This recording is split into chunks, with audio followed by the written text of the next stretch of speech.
Hi, I'm Frank O'Brien, and welcome to the InfoAge Spaceflight Lecture Series. Yeah, this is a bit of a crazy format, but who would have guessed that this would be the new normal in 2020? First and foremost, I'm hoping that all of you, your family, your friends, are all safe and healthy. Really, right now, that's the most important thing during this pandemic. Many of you already know this, but for the last 25 years, I've been one of the editors of the NASA website extensively documenting the Apollo moon landings. And about a decade ago, I was accepted as a NASA Solar System Ambassador. Now, there's about 1,000 of us all across the U.S. who go into communities and share insights on the NASA mission. I've talked at schools, service groups, libraries, museums, and a bunch of computer conferences. We're often the first opportunity for those in the community to interact with someone who has direct connections to NASA. This is a fantastic all-volunteer program. No tax dollars are spent on it, and we never accept any kind of compensation. We're going to be talking about the current missions to Mars that are happening right now. So here we're off. And yes, this is the latest Mars rover. It was originally called Mars 2020 and is now christened Perseverance. This was done on the early morning hours of July 30th, so it wasn't that terribly long ago. The project began 8 years ago, shortly after the Curiosity Rover was launched in 2011. Now, here is a different perspective of the launch. Lately, a new technique called high dynamic range photography has evolved to let us see details in extremely high contrast scenes, such as what you might see during a rocket launch. The exhaust is impossibly bright, but here we can see fabulous details all through the rocket. Now, we've been exploring Mars for over 55 years. Originally consisting just for flyby missions, just zipping right by the planet. Then we followed on with orbiters. And from this, we expanded our knowledge of the planet. In 1976, the Viking missions were the first spacecraft to successfully land on the red planet. From there, Mars was largely unexplored for 20 years, until the Pathfinders and Sojourner mission in 1996.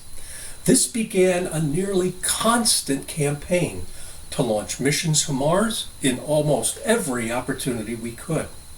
And yes, we did have a couple very visible failures, but the other missions were spectacular successes. These included the Spirit and Opportunity rovers, which lasted far beyond their expected lifetimes. And finally, the Curiosity Rover, which is still operating even today. Now, Perseverance is really a large rover, weighs in at well over a ton, and about the size of a small car. Think of a Mini or a little Fiat 500. The mast, containing the cameras, is almost 6 feet off the ground, giving a viewpoint that's pretty much the same as an adult standing on the surface. It also has a 7-foot-long robotic arm, and this contains instruments to determine the composition of the rocks and a sampling drill. The little tubes you see scattered on the surface are the samples that Perseverance will be collecting, and they will be left behind for a future mission to retrieve. Now, we're going to digress a minute and remind everyone that the United States is not alone at Mars. The Europeans have a couple missions, one of them called Mars Express, and the Mars Trace Gas Orbiter. India has their Mars orbital mission. Last July, both China and the United Arab Emirates launched their missions to Mars. The United Arab Emirates spacecraft is named Hope, and will study the Martian atmosphere, especially its seasonal weather cycles, the dust storms that happen so often, and the overall climate. And it will also build on NASA's MAVEN mission that was launched in 2013 to help understand why Mars lost its atmosphere. China Tianwen-1, I hope I'm pronouncing that correctly, is both a Martian orbiter and a lander and rover, and it will have a radar that will look below the surface to explore the different structures underneath. The rover will examine the surface and its mineralogy to learn more about the composition of the landing site. As of now, it's scheduled to land at Utopia Planeta, I believe that's how you pronounce it, and it'll be several hundred miles northeast of the Curiosity Rover. Both of these missions, as well as Perseverance, are scheduled to arrive at Mars in the middle of February 2021. Now, this is the Emirates Mars mission spacecraft. Again, it's called HOPE. It's big. Not counting the solar panels, it's about 8 feet out on a side and weighs in at about 1.5 tons.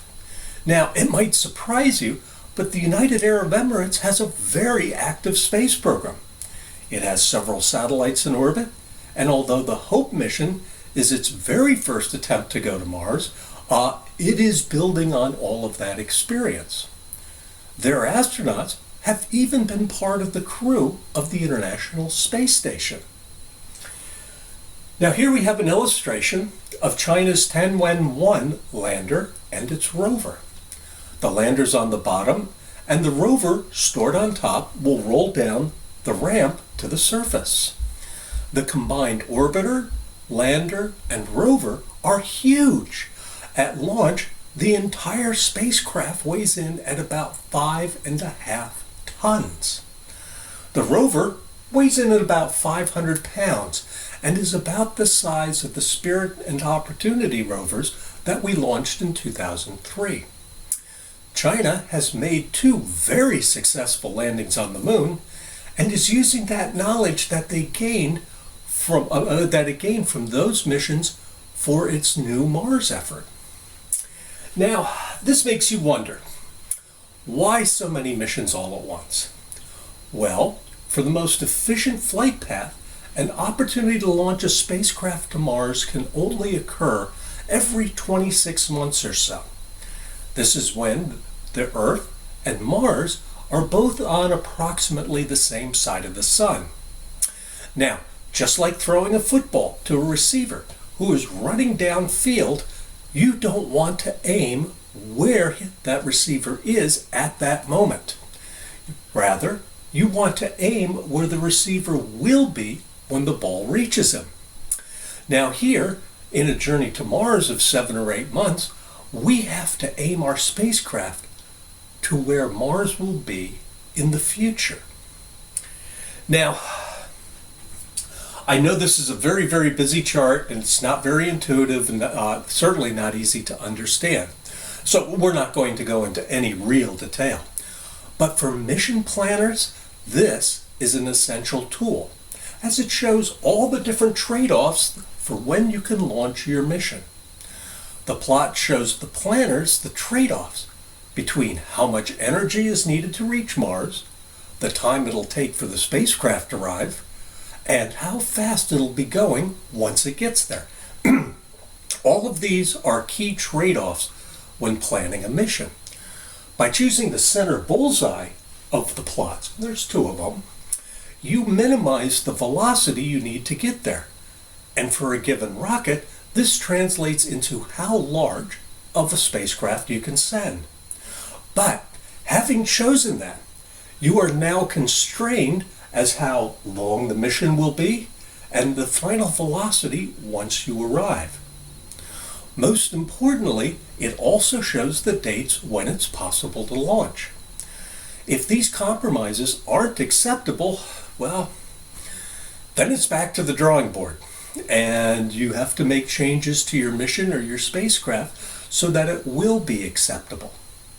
Now, understand that these plots are pretty much the same for any place you launch on Earth, and regardless of what rocket you use. So, when a window opening up for launching a probe to Mars occurs for one nation, it really does occur for all of them. If Perseverance looks a lot like Curiosity, that's intentional. There were many flight spares and other hardware left over from Curiosity, and it was proposed that these parts could build the second rover very cheaply. But in the end, there were so many changes and improvements that the rover Perseverance was effectively built from scratch. Because of the new science objectives, a different suite of science instruments are needed.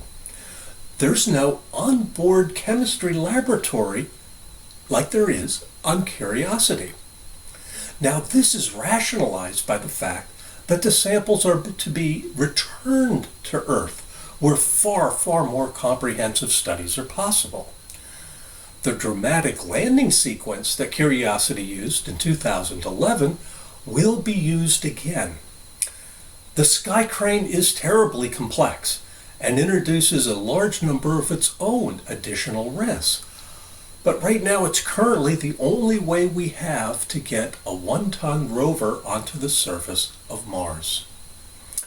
Now, this is a bit upsetting, but one important change that was made to Perseverance is building it with much more sturdy wheels.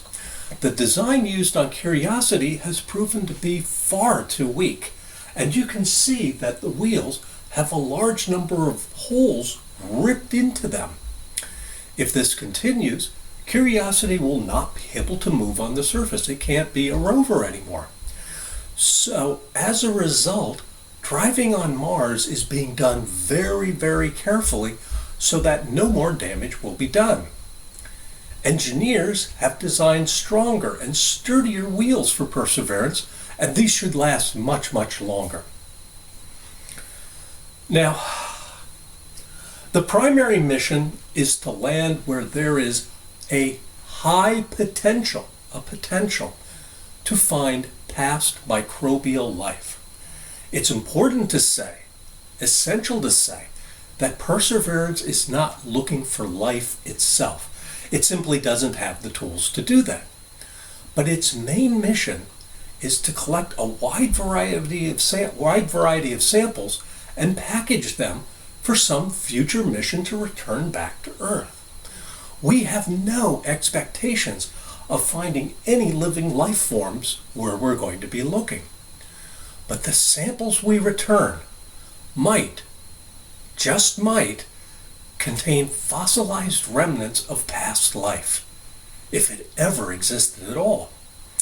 This isn't as crazy as it sounds. There's many places on Earth where we find lots of fossilized bacteria. Notably in South Africa, there's a large 3.2 billion year old deposit, and we study it regularly to find out what microbes were like that long ago. Additionally, Perseverance has instruments to study the weather, the climate, and the geology. And perhaps some of the most exciting experiments are those going to be testing new technologies. We'll be talking about all those in a bit. Perseverance is planned to last about 2 years, and that was Curiosity's goal as well.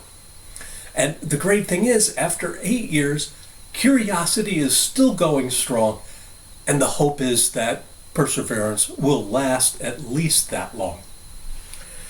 Now, Perseverance is heading toward Jezero Crater in the northern hemisphere of Mars. Orbital surveys done over the last decade show that Jezero was once a large, likely freshwater lake, perhaps billions of years ago.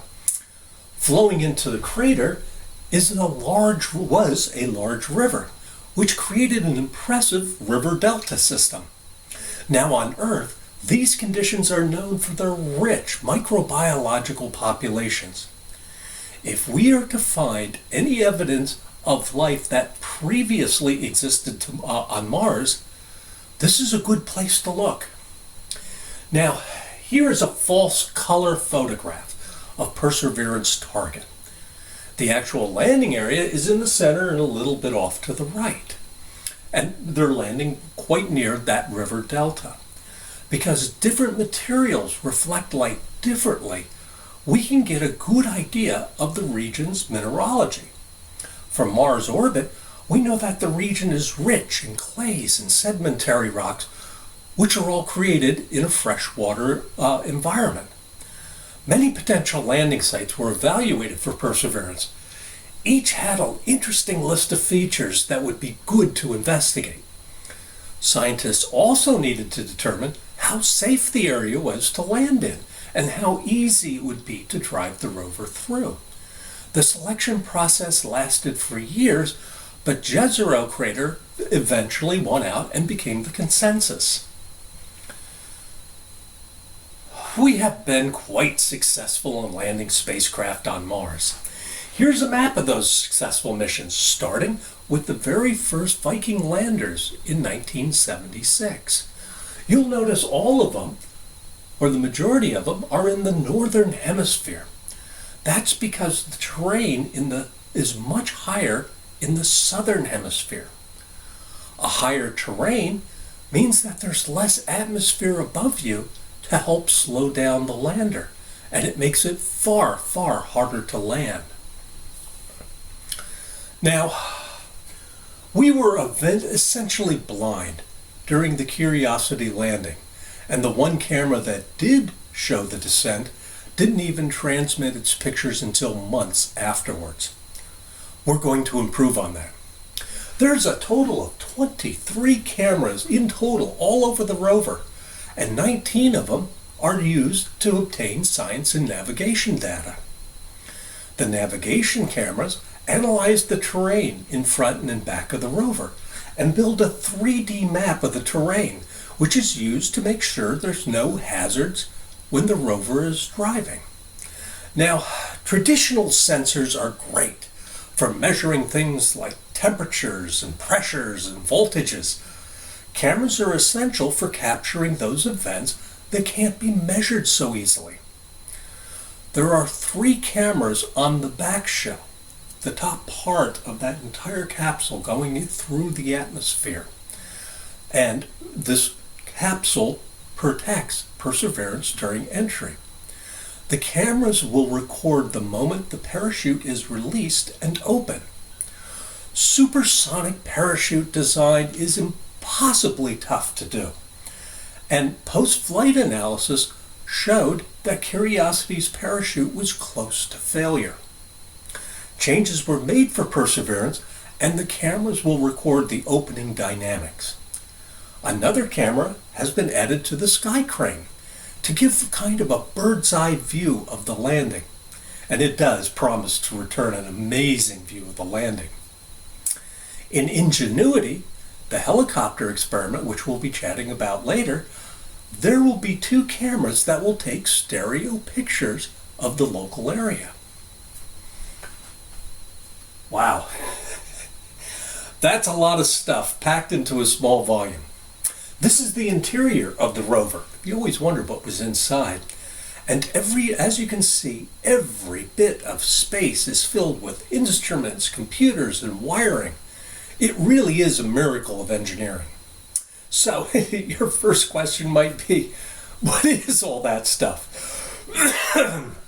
Okay, first let's talk about the stuff of the science instruments that are all loaded on Perseverance.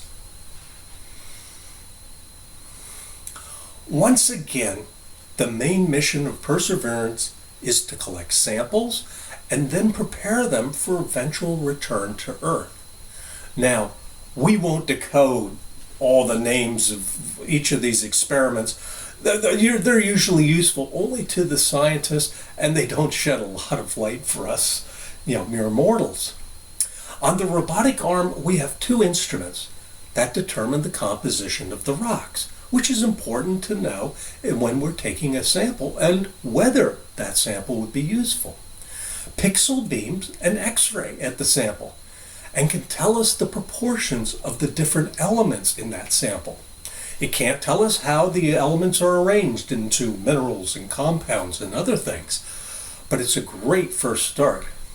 Sherlock will look for organic materials. All life as we know it depends on carbon. And if Sherlock finds some, that would be a sample that scientists really want to look at in more detail, and possibly cache it for return to Earth. SuperCam already flew on Curiosity and uses brief high-power laser pulses to vaporize rocks from a difference. That sounds kind of amazing. A camera records the spectrum of the vaporized rock, giving its chemical composition. RINFAX is a subsurface radar. It penetrates up to 10 meters down, about 30 feet, and it'll be able to detect ice or water or salty brines. META is the weather station and measures what you would imagine: winds, temperatures, pressures, dust, and yes, some radiation. Finally, MOXIE is an experiment to manufacture oxygen out of the carbon dioxide atmosphere. If this can be done, it will be a great leap in our ability to put humans on Mars. Landing on Mars is hard. Is probably one of the great understatements of our time. Especially in the early days of the world's space programs, failures were the norm rather than the exception. Even in the last few decades, many spacecraft have been lost when attempting to enter Mars orbit or land on its surface. So many events have to happen perfectly and in the proper sequence without any backups. With so many events happening in quick succession, it just isn't practical to sit, analyze the situation, or try a plan B. Entry, descent, and landing will be much the same as was done with the Curiosity Rover. We'll first use a protective heat shield during the first part of entry to protect the rover from temperatures that are going to reach 1600 degrees Celsius, maybe about 3,000 or 4,000 degrees Fahrenheit. Then a parachute will be used to further slow down the vehicle. Finally, about a mile and a half above the surface, the rover will separate from the parachute and the back shell, and a series of rockets will continue its descent. Finally, in a maneuver called the Sky Crane, great name, Perseverance is lowered by ropes to the surface. If this all sounds crazy, that's okay. It really is crazy. And in a minute, we'll have a video to show how all of this works. Now, this, I understand, is a bit of a busy slide, and it shows the major events during the critical times of Perseverance's entry, descent, and landing. Each event is tightly choreographed, and it all must be done autonomously. The distance to Mars is so great that it takes about 14 minutes for the radio signal, traveling at the speed of light, to reach the Earth. To complicate matters, it only takes 7 minutes from when the spacecraft hits the top of the atmosphere until it lands on the surface. And that could be in one piece or many pieces. So with that half-hour round-trip delay, there's nothing humans on the Earth can do if something goes wrong. Each step in the sequence is critical, and if one of them fails, the entire mission will be a failure. The entire landing sequence is essentially the same as the one performed by Curiosity, with one important improvement. While the rover is descending on the parachute, Perseverance will take several pictures of where it is. It will then compare them with the orbital maps of the landing site that it keeps stored on board. It will then have a really good idea of where it is, and of course it knows where it wants to be. During the powered flight, after detaching from the parachute, it will be able to maneuver closer to its intended landing spot. I won't bother to explain all the fine points in this graphic, because there's an absolutely wonderful video created for the Curiosity mission that explains it in far, far better way than I ever could. The presenters are the actual engineers that worked on Curiosity, and many of them ended up working on Perseverance as well. It's very appropriately titled, 7 Minutes of Terror.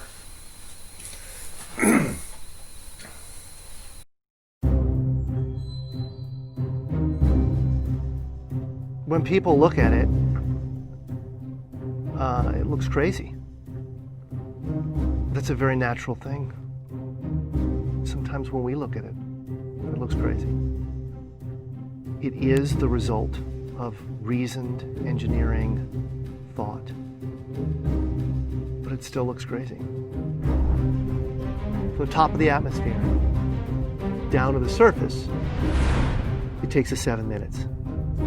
It takes 14 minutes or so for the signal from the spacecraft to make it to Earth. That's how far Mars is away from us. So when we first get word that we've touched the top of the atmosphere, the vehicle has been alive or dead on the surface for at least 7 minutes.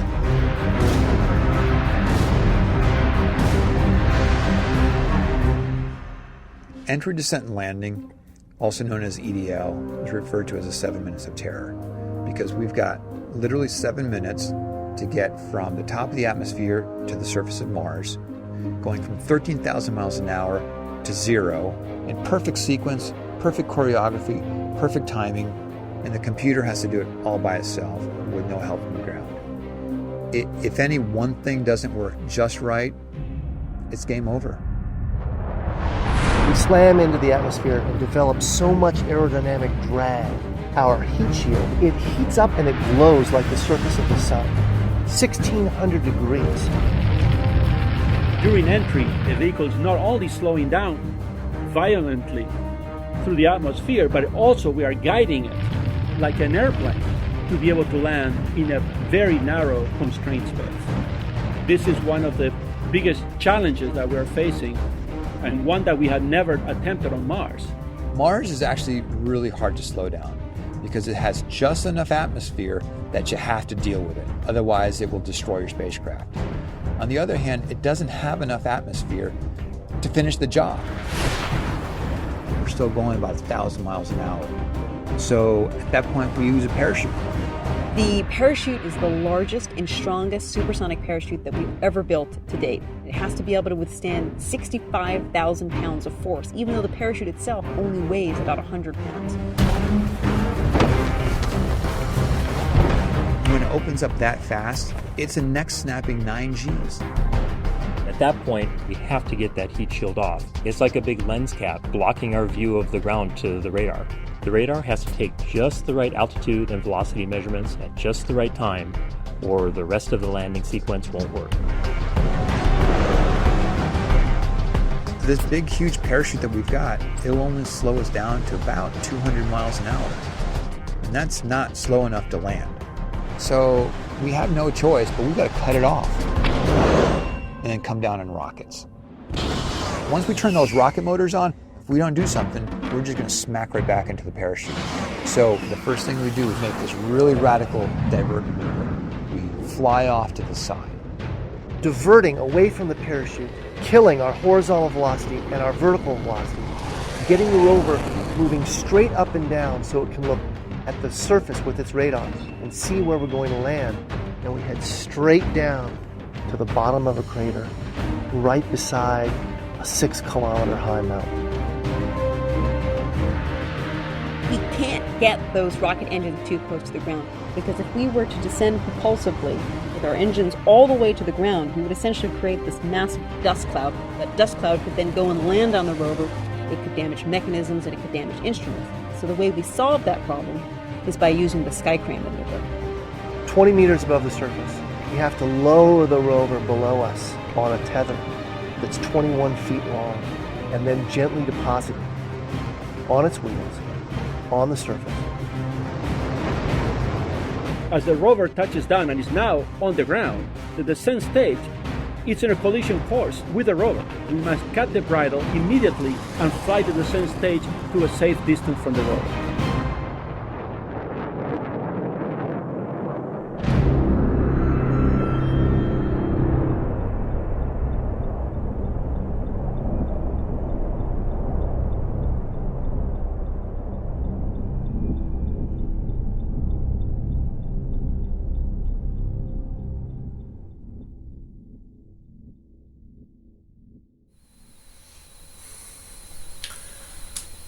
Wow, that was fun.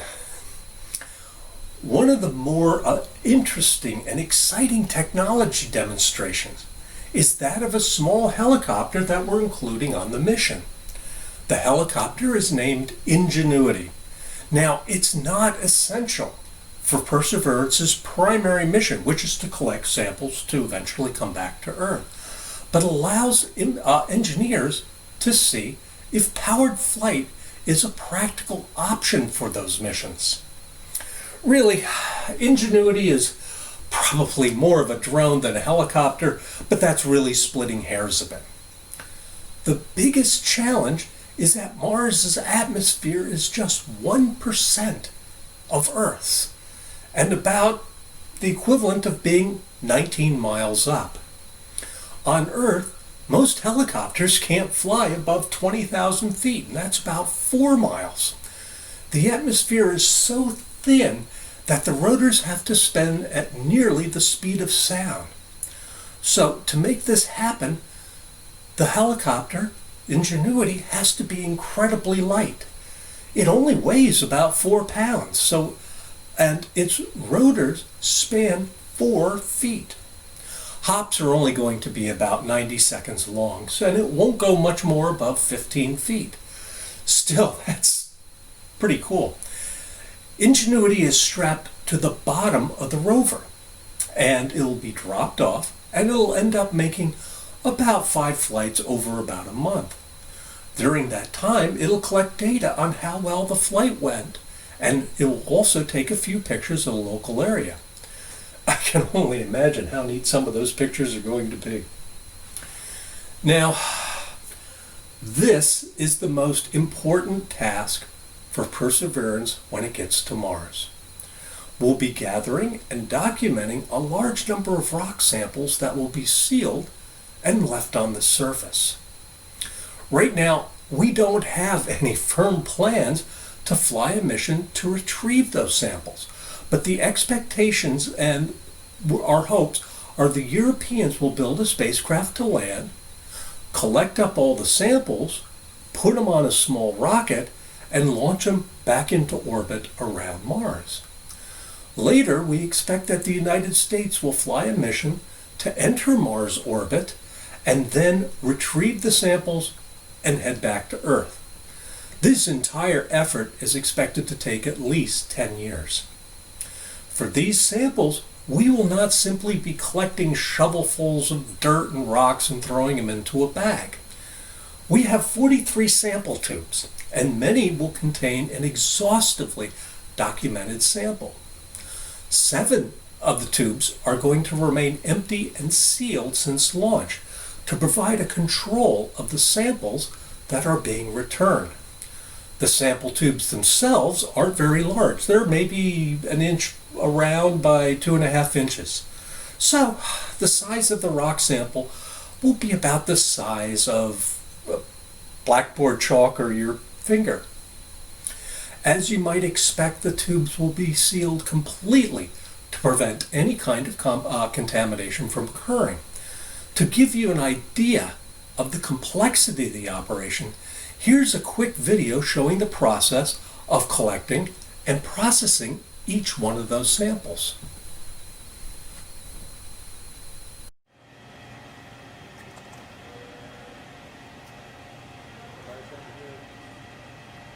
In terms of robots that go into space, the sampling and caching system on the Mars 2020 mission is the most complicated, most sophisticated thing that we know how to build. This is the system that allows us to take core samples of rocky material on the surface of Mars, carefully seal them in very sterile, clean vessels for eventual return to Earth. We've been working on the sampling and caching system for 7 years, and that's because it's a tough job. We're testing the equipment to make sure that it's going to work when we get to Mars. It has to function on its own. We have to think of all eventual possibilities and try them here first. And then if they don't work, change it now, because we can't make any changes later. To drill into the rock on Mars, pull out intact core samples, seal them hermetically, and to be all done autonomously by a robot hanging off the end of a rover on the surface of Mars has been a challenge. We've got actually 3 robots necessary to do the sample and caching system. Our big robotic arm out on the front of the rover, that takes our drill, pushes it against the surface, and allows us to take core samples. Then we put that core sample in the bit carousel, the second robot that takes that from the robot arm and puts it down inside our adaptive caching system. This is the part of the sample and caching system inside the rover. We've got a little tiny robot, a special robot arm called the SHAW, the sample handling arm. It takes the samples out of the bit carousel and moves them through volume assessment, image taking, and eventually to sealing, and then replaces the cylinder containing the sample in a storage spot, all on its own in the matter of a few hours. We have designs on bringing them back in a decade. Mars has been at the fore of our consciousness about the questions of life. Could life exist in one of our nearest neighbors? I think we have a lot to learn, life or no life, about the evolution of our solar system, about our planet, by looking in depth at rocks brought back from Mars.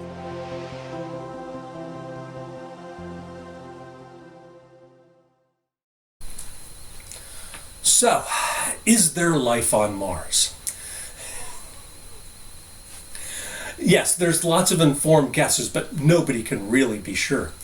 It's unlikely that even something like microbial life exists on the surface, given the cold temperatures, the lack of running water, and the very, very thin atmosphere.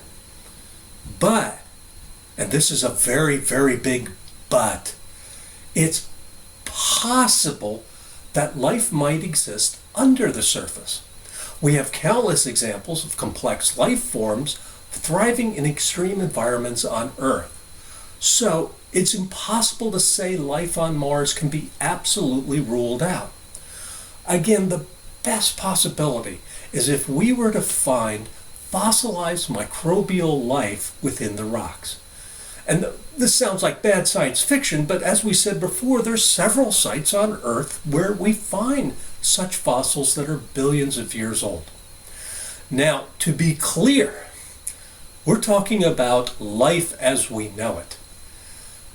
I don't think any of us can imagine what life that we can't imagine would be like. Early in the space age, the idea that potentially contaminating another world with earthly microbes quickly appeared to be a really bad idea. No one had any idea if there was life on the moon or other planets. And if there was life, it would be irresponsible to introduce our own microbes in an unprepared environment. History is very clear on the experience of European settlers bringing highly contagious diseases to the New World. So, as a precaution, early probes to the moon and Mars were rigorously sterilized, often to the point of weakening the components of the spacecraft that made them fail early on in their missions. At the same time, scientists were also worried that if there was life on another world, life on Earth might not be prepared for it, and the results could make the current pandemic look trivial in comparison. Eventually, these concerns were written into the 1967 Outer Space Treaty, which was signed by effectively every nation on Earth. The treaty holds that any nation sending a spacecraft to another planetary body or a moon will not be allowed to contaminate that planetary body or moon. Additionally, it says that any returning spacecraft must not contaminate the Earth. And of course, all this really does make sense. If we left earthly bacteria all over Mars and then started looking for life, well, it's likely the scientists would announce, "Yay, we found life! And it looks just like that on Earth."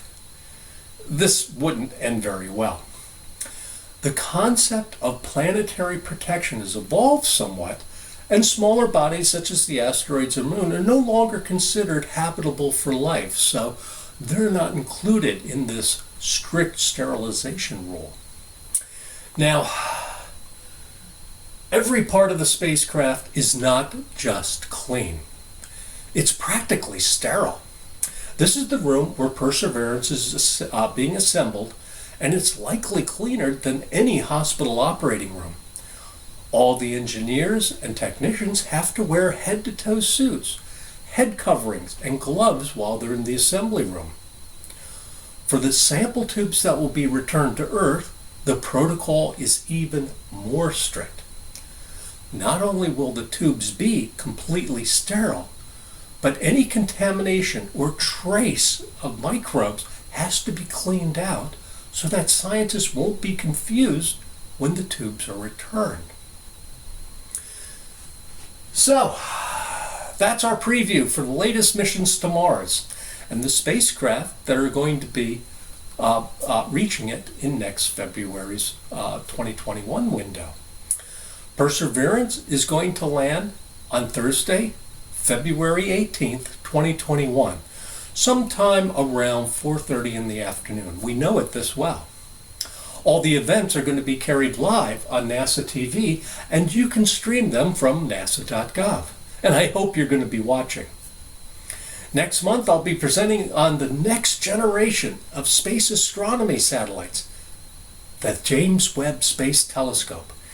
This is a huge and complex telescope and is the successor to the Hubble Space Telescope. It promises to expand our understanding of the universe even further. So, watch for this talk at the end of September. And please, stay safe and healthy.